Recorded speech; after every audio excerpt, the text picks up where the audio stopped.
Kinumpirma na ng Philippine National Police ang pagkakakilanlan ng bangkay ng dalawang lalaki nang hukayin ang mga ito sa isang barangay sa Rodriguez, Rizal nito lamang Miyerkules ng Abril 9. Ayon sa investigasyon, Marso 29 pa noong nawala si Anson Cue at ang driver nito na pinaniniwala ang biktima ng kidnap for ransom.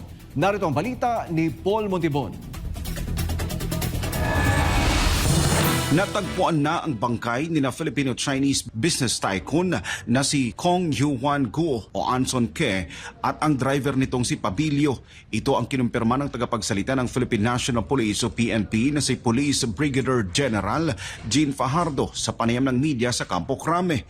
Kaugnay nito agad na pinakilos ni PNP Chief Police General Romel Francisco Marbil ang mga tauhan nito na magsagawa ng malalimang investigasyon sa insidente na pag-alaman na una nang humingi ng paunang 60 milyong piso ang mga kidnapper ni Cue at muli pang nagdemand ng karagdagang 100 milyong piso pero nauwi pa rin sa pagpatay sa biktima at driver nito. Hindi naman ganito ang nangyayari oras na naibigay na ang demand o ransom na hinihingi ng mga kidnapper.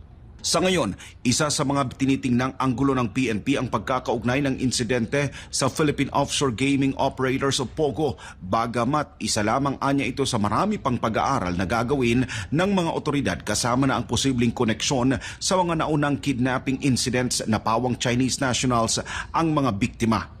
Hiniling raw muna ng pamilya ng biktima na gawing tahimik ang investigasyon hanggang sa tuluyang matunton ang mga nakukuhang lead ng PNP sa insidente. Samantala, pansamantala munang sinibak sa pwesto ang direktor ng Anti-Kidnapping Group o AKG na si Police Brigadier General Elmer Ragay dahil sa sunod-sunod na palpak na trabaho nito kasama na ang mga nagdaang insidente ng kidnapping.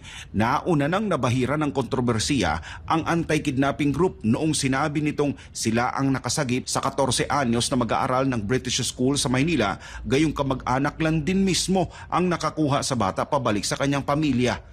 Question rin sa nasabing rescue operations kung bakit walang naarestong kidnappers ang mga pulis. At para naman anila sa ikahuhupa sa galit ngayon ng Filipino-Chinese community sa bansa, ipinaabot ng PNP ang pakikiramay sa pamilya Cue at sa buong komunidad nito. Kasabay ng pangakong hindi patatagalin ang investigasyon at pagpapapanagot sa mga sangkot dito. Para sa Diyos at sa Pilipinas kong mahal, nag-uulat Paul Montibon, SMNI News.